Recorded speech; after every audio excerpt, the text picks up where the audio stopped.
Good morning, welcome back to In the Garden. Paul and Taft here, and you know what, Paul, it's kind of nice, so we're looking behind us, some sunshine finally. Boy, it's been so wet. That flaming orb in the sky, it's so good to see. Oh, it really is, but unfortunately, we've seen some more rain as we moved on through the week, and it's been so heavy with the rainfall the last couple of weeks.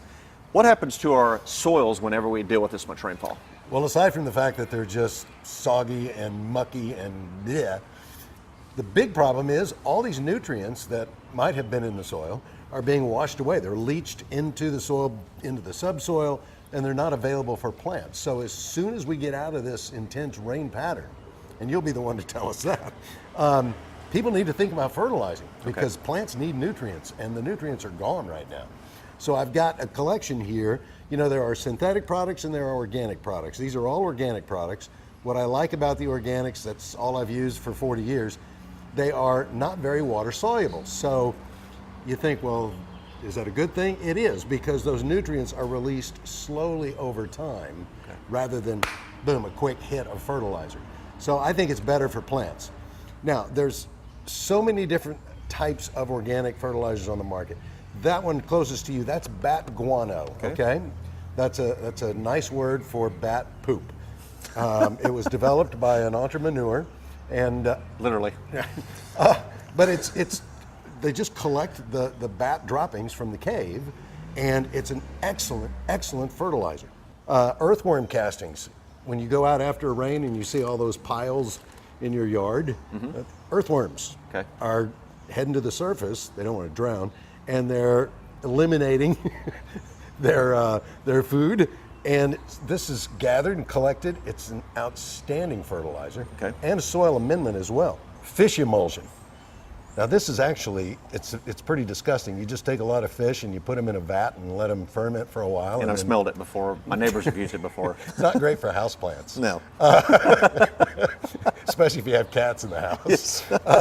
But just a dynamite fertilizer. These two products are mined from the ocean. So we have green sand, which is essentially pure potassium. And it's a very good product for promoting plant vigor, but it's a 0.1 analysis. Wow. So not a lot, but it's still a very good product. This is kelp meal, which is a 102.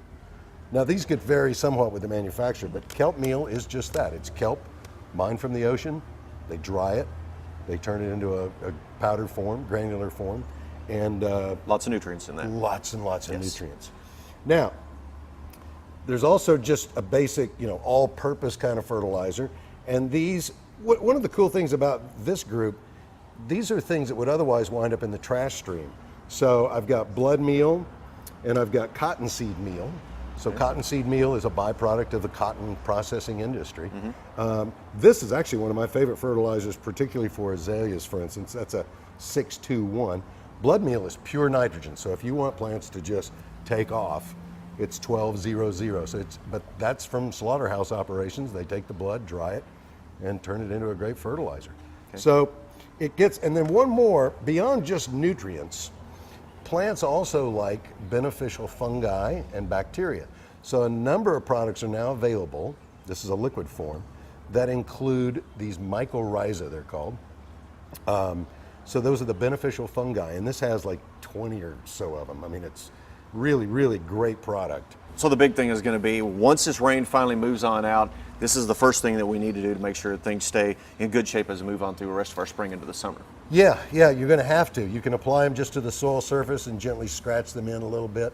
And again, they'll provide several weeks of nutrients to those plants. But if you don't do it, then your plants are definitely going to lack vigor because there's not a lot of nutrients left in the soil right now. And we probably need to make sure the nutrients are there as we head into the summer, because we know this rain's going to end and we're going to see that heat build in, so we want to make sure they're as strong as possible when we get into the summer months. Are you sure that's going to happen?